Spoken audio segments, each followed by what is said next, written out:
भक्तों ज़रा ये वीडियो देख लो कि मुसलमानों ने इस हिंदुस्तान के लिए क्या क्या किया है। ज़रा इस वीडियो को देखो और वीडियो को एंड तक ज़रूर देखना। मुसलमानों का देश नहीं है, ये हिंदुओं का देश है। यहाँ सिर्फ हिंदुओं को रहने का अधिकार है और बाकी ये जो भारत की संस्कृति के साथ खिलवाड़ कर रहे हैं, जो भारत के नहीं है, वो किसी के नहीं है।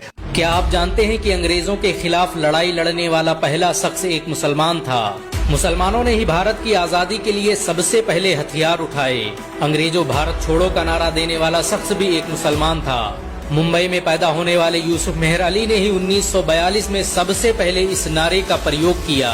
साइमन गो बैक का नारा भी यूसुफ मेहर अली ने दिया था। बहुत कम लोग जानते हैं कि मुसलमानों ने ही असहयोग आंदोलन की शुरुआत की थी।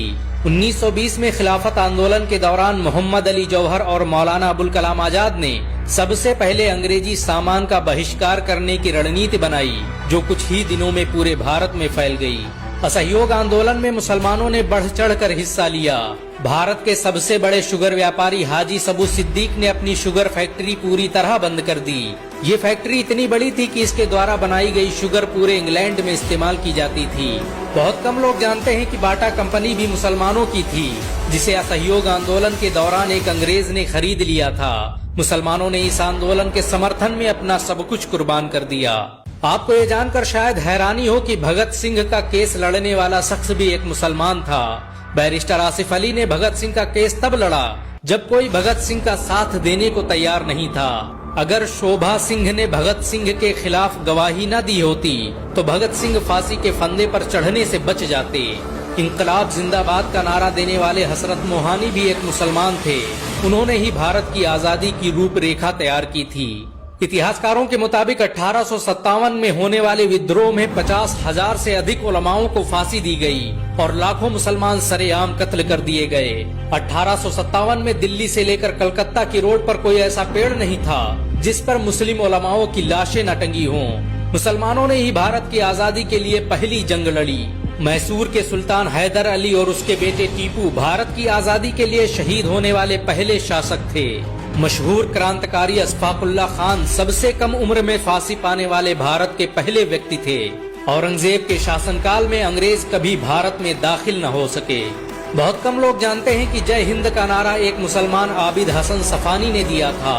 ये नारा आज भी भारतीय सेना और शासकीय प्रणाली में सम्मान स्वरूप इस्तेमाल किया जाता है। तिरंगे का निर्माण करने वाली सुरैया तैयब जी भी एक मुसलमान थी। उन्होंने ही भारत के राष्ट्रीय ध्वज को वर्तमान रूप दिया था। हैदराबाद में जन्मी सुरैया तैयब जी के जरिए बनाया गया तिरंगा आज भी पूरे भारत में लहरा रहा है। मुसलमानों ने भारत के लिए जो किया वो आज तक कोई नहीं कर पाया। कानपुर में पैदा होने वाले अजीमुल्लाह खान ने ही मादरे वतन भारत की जय का नारा दिया था, जिसमें बाद में कुछ सांप्रदायिक लोगों ने माता शब्द जोड़ दिया। आपको ये जानकर शायद हैरानी हो कि भारत का पहला राष्ट्रीय गीत अजीमुल्लाह खान ने ही लिखा था। बहुत कम लोग जानते हैं कि मौलाना कासिम नानोतवी ने दारुल उलूम देवबंद की स्थापना अंग्रेजों को भारत से निकालने के लिए की थी। इस मदरसे का मकसद देश में ऐसे नौजवानों को पैदा करना था जो भारत की आजादी में योगदान दे सकें। रेशमी रुमाल आंदोलन की शुरुआत करने वाले मौलाना महमूदुल हसन और मौलाना उबैदुल्ला सिंधी दारुल उलूम देवबंद के ही छात्र थे। मौलाना उबैदुल्ला सिंधी ने सुभाष चंद्र बोस के साथ मिलकर भारत की पहली अस्थायी सरकार की स्थापना की थी और वह भारत के पहले गृह मंत्री भी थे। आपको ये जानकर शायद हैरानी हो कि मौलाना महमूदुल हसन ने ही 1920 में गांधी को महात्मा का लक़ब दिया। उनका ये नाम इतना मशहूर हुआ कि गांधी पूरी दुनिया में महात्मा गांधी के नाम से पुकारे जाने लगे। महमूदुल हसन ने ही हकीम अजमल खान के साथ मिलकर 1920 में जामिया मिलिया इस्लामिया यूनिवर्सिटी की स्थापना की थी, ताकि भारतीय शिक्षा तंत्र को अंग्रेजों के चंगुल से आजाद करवाया जा सके। आपको ये जानकर शायद हैरानी हो कि काला पानी जैसी दर्दनाक सजाओं को पाने वाले 90% से अधिक लोग मुसलमान थे। अंडमान निकोबार में आज भी सबसे ज्यादा कब्रें मुसलमानों की हैं। मुसलमानों के अलावा दूसरे लोगों ने काला पानी से बचने के लिए न सिर्फ माफीनामे लिखे बल्कि अंग्रेजों की मुखबिरी भी की। मुसलमानों ने ही अंग्रेजों के खिलाफ सबसे पहले हथियार उठाए। 1772 में शाह अब्दुल अजीज ने अंग्रेजों के खिलाफ फतवा देते हुए ऐलान किया कि अंग्रेजों की गुलामी हराम है और हर मुसलमान पर फर्ज है कि वो अपने मुल्क और देश की आजादी के लिए खुद को कुर्बान कर दे। 1857 में होने वाले विद्रोह की प्लानिंग एक मुसलमान मौलवी अहमदुल्लाह शाह ने की थी। वो भारत के अकेले इंसान थे जिन पर अंग्रेजों ने 50,000 रुपये का इनाम रखा था। ये रकम इतनी बड़ी थी कि राजा जगन्नाथ ने पैसों की लालच में आकर अहमदुल्ला शाह अब्दाली की मुखबरी कर दी और अंग्रेजों ने उन्हें शहीद कर दिया। बहुत कम लोग जानते हैं कि 1857 में शहीद होने वाले 90% लोग मुसलमान थे। जालियांवाला बाग में जनरल डायर की गोलियों का निशाना बनने वाले अधिकतर लोग मुसलमान थे।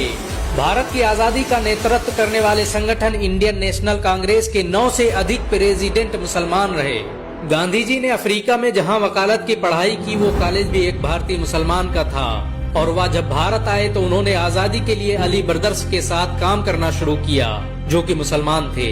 बहुत कम लोग जानते हैं कि 1921 में केरल के मुसलमानों द्वारा अंग्रेजों के खिलाफ लड़ी गई जंग में 3000 से अधिक मुसलमान शहीद हुए और 50,000 मुसलमानों को जेल में कैद कर दिया गया।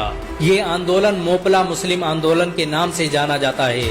1942 में शुरू हुए भारत छोड़ो आंदोलन की रूपरेखा मौलाना अबुल कलाम आजाद ने तैयार की थी। संविधान निर्माता डॉक्टर भीमराव अंबेडकर को पहचान दिलाने में मुसलमानों का बड़ा योगदान रहा। 1946 में जब भीमराव अंबेडकर दलित होने की वजह से इलेक्शन हार गए तो बंगाल मुस्लिम लीग ने उन्हें मुस्लिम इलाकों से इलेक्शन लड़ने की दावत दी। इस तरह भीमराव अंबेडकर संविधान सभा का हिस्सा बन सके। अगर मुसलमान भीमराव अंबेडकर को इलेक्शन न जिताते तो उन्हें कभी भारत का संविधान लिखने का मौका न मिलता। भारत की आजादी के लिए सबसे ज्यादा लेख, शायरी, गीत और किताबें मुसलमानों ने ही लिखी। अल्लामा इकबाल के जरिए लिखा गया सारे जहां से अच्छा आज पूरे भारत में गाया जाता है। देश के लिए शहीद होने वाला पहला पत्रकार मौलाना मीर बाकर एक मुसलमान था। भारत की आजादी के लिए मुस्लिम राजाओं और महाराजाओं ने अपने खजाने खोल दिए।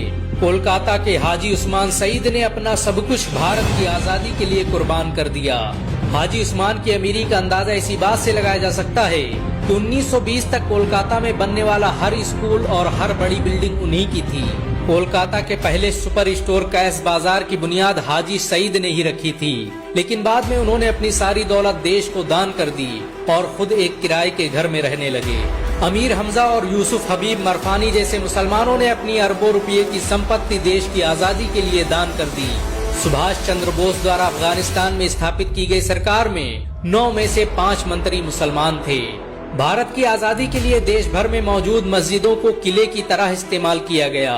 इन मस्जिदों में सुबह शाम हर वक्त भारत की आजादी के लिए ऐलान हुआ करते थे। आजादी के वक्त कोई मस्जिद ऐसी नहीं थी जिसकी दीवारों पर मुसलमानों का खून न लगा हो। इन सब के अलावा करोड़ों ऐसे मुसलमान हैं जिन्होंने भारत की आजादी और उसकी अस्मिता के लिए अपना सब कुछ कुर्बान कर दिया। सच तो ये है कि भारत की आजादी मुसलमानों के बगैर मुमकिन न थी। अंग्रेज कहा करते थे कि अगर मुसलमान न होते तो हम आज भी भारत पर राज कर रहे होते। अगर एक भारतीय मुसलमान होने के नाते आपको गर्व महसूस हुआ हो तो इस वीडियो को लाइक और शेयर जरूर करें। अस्सलाम वालेकुम दोस्तों, मैं सिराज समा और आज मैं आप लोगों के सामने ये वीडियो लेके आया हूँ। इस वीडियो को ज्यादा से ज्यादा शेयर करें, लाइक करें और मिस्टर रिएक्शन पेज को फॉलो जरूर कर लीजिए।